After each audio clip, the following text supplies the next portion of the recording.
Gəlin sizə göstərilən videonu diqqətlə müşahidə edin.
Plastik tullantıların torpaq və dənizin çirkləndirməsi. Doğrudur, təzriq. Karbon çıxan tüstünün təmiz havaya qarışması nəticəsində karbon qazı artır, oksigen isə azalır. Doğru, ora. Nüvə silahlarının sınaqları zamanı, müharibələr zamanı ətrafa radioaktiv maddəyə yayılması. Aha, yaxşı, nüvə silahlarından nə vaxt istifadə olunur? Hansı hadisələrdə istifadə olunur? Rəşid? Müharibələr zamanı nüvə silahlarının istifadəsində ətrafa yayılan radioaktiv maddə bitkiləri, bitki örtüyünü, ağaclar çirkləndirir. Doğrudur.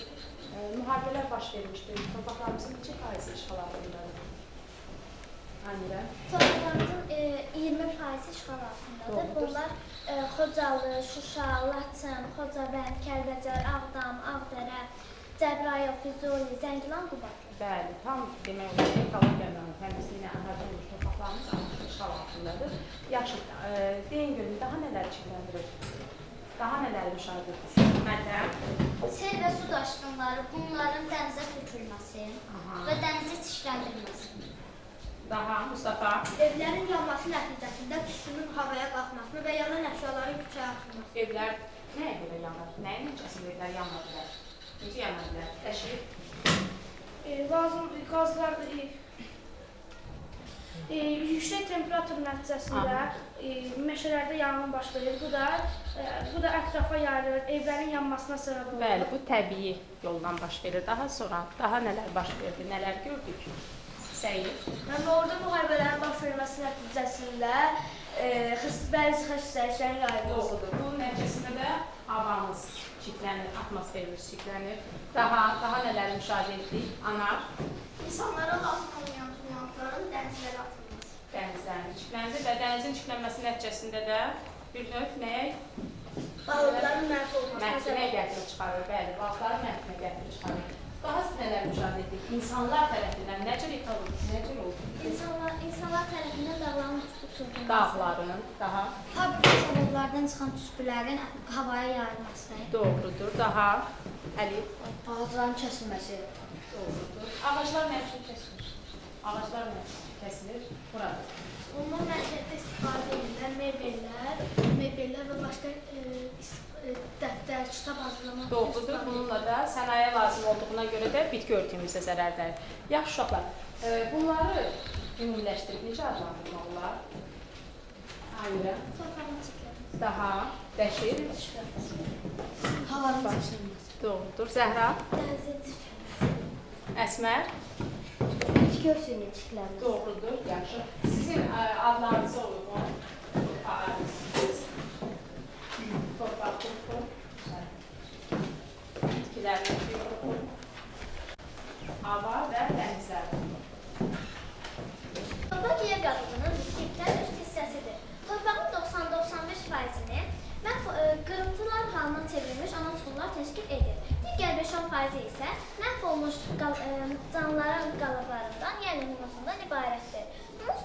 torpağın münbitliyinin göstəricisidir. Humus nə qədər çox olarsa, torpağın rəngi bir o qədər tünd, məhsuldarlığı da o qədər çox olur. Çox sağ ol. Su qrupu. İlkin, özünüzü təqdim edin. Bizim qrupumuzun adı su qrupudur. Su maye halındadır. Su maye halındadır. Su həyatdır. Doğrudan da su olmasa, dənizlər, okeanlar, çaylar və s. olmaz. Su canlıların, yəni bitki örtüyünün, heyvanların və insanların yaşaması üçün bu nemət vacib amillərdən biridir. İnsan bədəninin 75%-ni su təşkil edir. Son 100 ildə insanların su israfçılığı nəticəsində su qıtlığı yarana bilərdir. Bu da gələcək nəsillər üçün çox təhlükəli ola bilərdir. Hava zamanla məkandan asılı olaraq atmosferin vəziyyətidir. Hava insan həyatında böyük rol oynayən amillərdəndir. Həmçinin hava bitkilərin də inkişafına təsir göstərir. Bəzi insanlar küləkli, soyuq havalarda onların əhval-ruhiyyəsi dəyişməyə başlayır. Dəniz hər tərəfi su ilə əhatə olunan su hövzəsidir. Mən bizim ərazidə olan Xəzər dənizindən danışmaq istəyirəm. Dənizlər iki yerə bölünür. Şor və şirin sular. Şor sular 97%, şirin sular 3%-dir. Xəzər dənizinə tökülən çirkli sular Xəzər dənizinə tökülüb Xəzər dənizini çirkləndirir. Bundan başqa Xəzər sahili ölkələrdən neft qaz çıxardırlar və bu bizim bütün dünyanı tanıdır.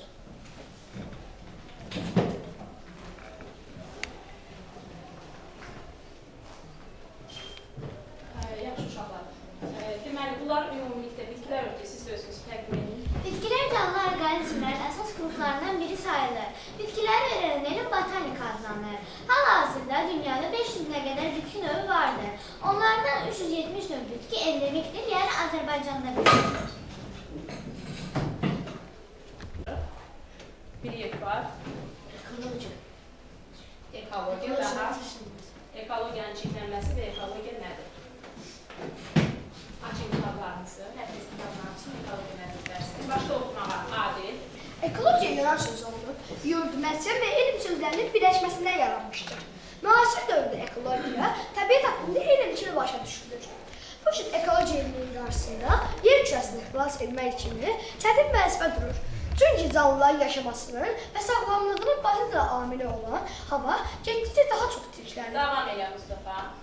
Müasir dövrdə sənaye və kənd təsərrüfatının inkişafı, bir-birinin ardınca kosmosa buraxılan süni peyiklər, nüvə silahlarının sınaqları zamanı baş verən partlayışlar, böyük həcmdə artmasına, oksigenin isə azalmasına səbəb olur. Tamam, bir daha. İstilik elektrik stansiyaları, kosmik gəmilər, təyyarələr, avtomobillər, kənd təsərrüfatı maşınları, traktor, kombayn və s. maşın və mexanizmlərdən istifadə nəticəsində atmosferin tərkibinə zəhərli maddələr də qarışır. İçməli suda tədricən azalır. Bunun əsas səbəbi içməli su mənbələrinin çirklənməsidir. Davam elə Nurlan. Çaylara tökülən sənaye və məişət tullantıları içməli su mənbələrini yararsız hala salır. İllərlə səhralaşan torpaqların ümumi səhhəsi böyüyür. Azərbaycanda da problemlər var. Xəzər dənizinin çirklənməsi isə Azərbaycan üçün ən böyük problemlərdən sayılır. Davam elə Nəsrin. Azərbaycandan başqa Rusiyanın, Qazaxıstanın, Türkmənistanın və İranın müxtəlif yaşayış məntəqələrindən Xəzərə çirkəb suları axıdılır. Çaylar vasitəsilə hər il Xəzərə çoxlu miqdarda çirkəb suları daxil olur. Onun yarıdan çoxu Volqa çayının payına düşür. Yaxşı uşaqlar. Beləliklə, nə oxuduq, nə ilə tanış olduq? Torpağımız nə cür çirklənir? Torpağımız nə cür çirklənir? Aynı. Kənd təsərrüfatında işlədilən kombayn, bəzi maşınlar sayəsində torpağımız çirklənir. Oldu. Bəs suyumuz, necə çirklənir? Su və dənizimiz, sevilir. Məişət lazım, insanlara lazım olmayan tullantıları dənizə və sulara atırlar. Daha necə çirklənir? Xəzər dənizimiz nə cür çirklənir? İlkin. Azərbaycandan başqa, Azərbaycan ilə qonşu ölkələrdən Xəzərə çoxlu çirkəb sular Hansı ölkələrlə biz qonşuyuq? Şimaldan Rusiya, cənubdan İran, şimal-qərbdən Gürcüstan, Türkiyə və Ermənistan. Ermənistan, doğrudur. Deməli, oradan axıdılan çirkəb sular Xəzər dənizimizi çirkləndirir. Hələ bu günə kimi də ekoloqları çox narahat edən hissədir. Yaxşı uşaqlar, daha nələri qeyd etmək olar? Oxuduğunuz hissələrdən nəyi qeyd etmək olar? Bəs necə biz onları təmiz saxlaya bilərik? Ekoloqlar bunun yolunu necə eləyə bilər? Nəzrin? İnsanlar çalışmalıdırlar ki, təbiətə zərər verməyən texnikalar yaratsınlar. Düzdür, doğrudur. Valla, gəlin tədqiqat sualımızdan. Qrup işlərinə tanış olaq. Qruplar görürsünüz. Deməli, mən sizə qrup işlərinizi təqdim edirəm. Vaxtada qənaət edirik.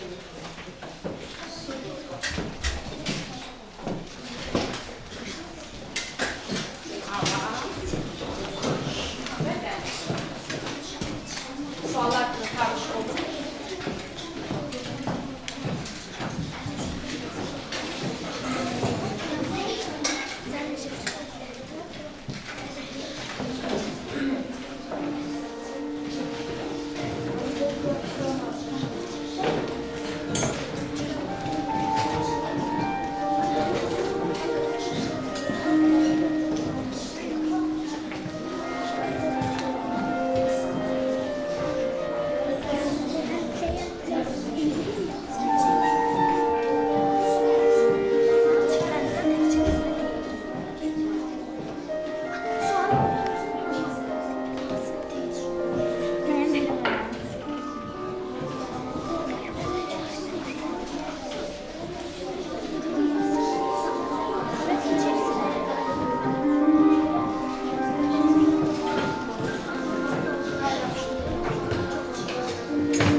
Torpaq ekologiyası nədir?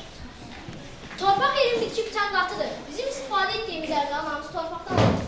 İnsanların ehtiyaclarını ödəmək üçün torpağa gübrə verilir. 1 hektar təmiz torpaq 2 ton buğda verirsə, gübrə verilmiş torpaq 5-6 ton buğda verir. Torpağa gübrəni çox vermək olmaz. Gübrənin tərkibində çoxlu zərərli maddələr var. Bu maddələr torpağın məhsuldarlığını artırsa da onu çirkləndirir. Çox gübrə verilmiş meyvə tərəvəzi yemək təhlükəlidir. Bu insanlar arasında çoxlu xəstəliklər yaradır. Torpağı çirkləndirən təkcə gübrələr deyil. İri zavodların ətrafında da torpaqlar getdikcə çox çirklənir. Bakı neft mədənlərində isə torpaqlar neftlə çirklənir. Bu torpaqlarda heç nə bitmir. Son illər plastik qablardan çox istifadə olunması torpağı çirkləndirən amillərdən biridir. İkinci sual. Torpağın mühafizəsi tədbirləri nələrdir? Şoranlaşmış, neftlə çirklənmiş torpaqlara yuyulması üçün müvafiqlərin həyata keçirilməsidir. Sülü köməsə və bataqlıqların qurulması yolu ilə torpaq sahələrinin mühitləşməsidir. Üçüncü sual. Son 50 il ərzində heyvan və bitki növlərinin 1/5 hissəsi azalır. 2016-cı il nəticələrinə əsasən il ərzində təxminən 30 min növ canlı orqanizmi məhv olur. Sual. Bu nəticələrə əsasən 2020-ci ildə təxminən neçə min canlı orqanizmi məhv olmuş olacaq? Biz 2020-ci ildə təxminən neçə min canlı orqanizmi məhv olacağını tapmaq üçün əvvəlcə 2020-ci ildən 2016-cı ili çıxacaq.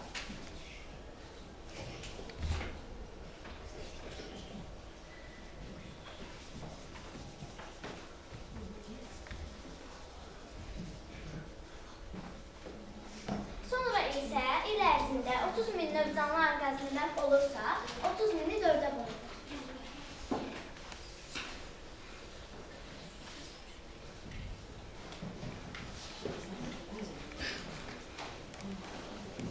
Beləliklə, bu nəticələrə əsasən 2020-ci ildə təxminən 120 min canlı orqanizmi məhv olmuş olur. Biz öz qrupumuzun adına uyğun əlavə şəkildə səhvdir. Torpaq qrupu, torpağı, sizin torpağınız desə meyvə torpaqdır, hə? Çiçək və ağac da açmış şəkildə qeyd olunmuş. Əyləşini sağlamışam. Ətrafındakı bitki və heyvanlar aləmindən istifadə etməyə çalışmışdır. Uzun dövr ərzində bitkilərin kökünə və meyvəsinə istifadə edən insanlar özləri də bilmədən onların yer kürəsində kökünün kəsilməsinə yaxından iştirak etmişlər. Bundan başqa Azərbaycanın mənfur ölkələrlə müharibədə torpaq çirklənmişdir. Belə torpaqda bitən bitkilərlə qidalanmaq isə insan orqanizmi üçün təhlükəlidir. Meşələrin məhv edilməsi ilk növbədə orada yaşayan quşların və digər canlıların oradan uzaqlaşması və yaxud kökünün kəsilməsinə səbəb olur. Canlıların bəzilərinin azalması o həddə satmışdır ki, insan köməyi olmadan onu bərpa etmək mümkün deyil. Bu sayədə ən uğurlu tədbirlər, milli parklar, qoruqların və yasaqlıqların təşkil edilməsidir. İkinci sual. Biosferi mühafizəsi tədbirləri nələrdir? Meşədə ağac qırılmaların qarşısının alınması ilə əlaqədar tədbirlərin görülməsidir. Meşələrin bərpası üçün layihələrin hazırlanması və həyata keçirilməsi, bərpa olan meşə ehtiyatından meyvə, dərman və bitkilərdən səmərəli istifadə edilməsini təşkil edir. Üçüncü sual. Hər il yer üzündən 11 milyon hektar meşə silinir, meşələrin bərpası isə bundan 10 dəfə azdır. Sual. 10 il ərzində neçə milyon hektar meşə məhv ola bilər? Hər il yer üzündən 11 milyon hektar meşə silinir, meşələrin bərpası isə bundan 10 dəfə azdır. Bu məlumatdır. 10 il ərzində neçə milyon hektar meşə məhv ola bilər? Ona görə 11 milyon hektar meşəni ona vururum.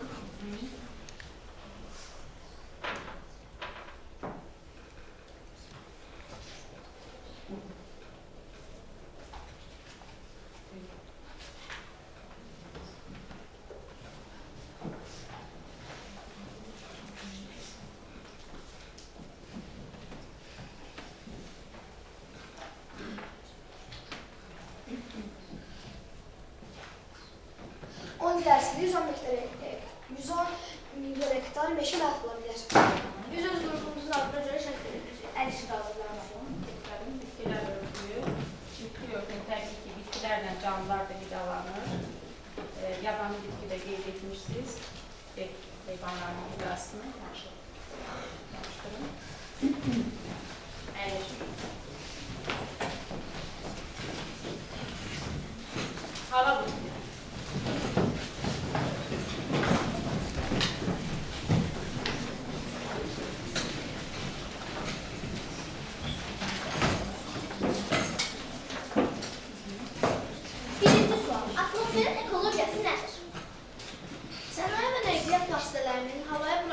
kontrol vasitəsilə atmosfer kəskin şəkildə çirklənir.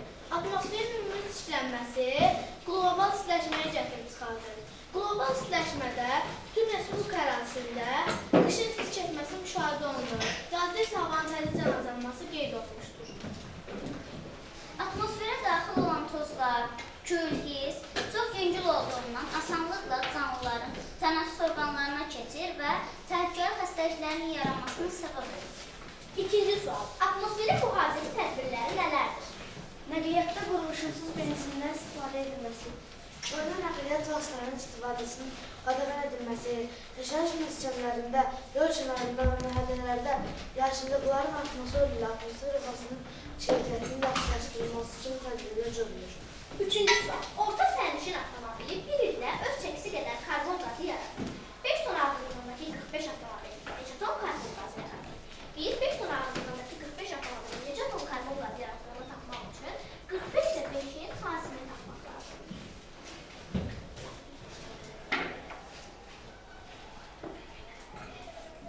Cavab 5 ton ağırlığındakı 45 avtomobil 225 ton karbon qazı yaradır. Biz öz qrupumuzun adına uyğun təsvir etmişik. Təsvirdə havanı çirkləndirən amillərdən Nədir o tüstülərdir? Düzdür, fabrik zavodlardır. fabrik və zavodlardan çıxan tüstülər havanı çirkləndirir. Digər tərəfdə isə təmiz bir havanı təsvir edirsiniz. Burada isə yaşıllıqdır. Təbii ki, havanın təmiz olması yaşıllaşdırmanı artırır. Doğrudur, yaxşıdır. Su qrupu.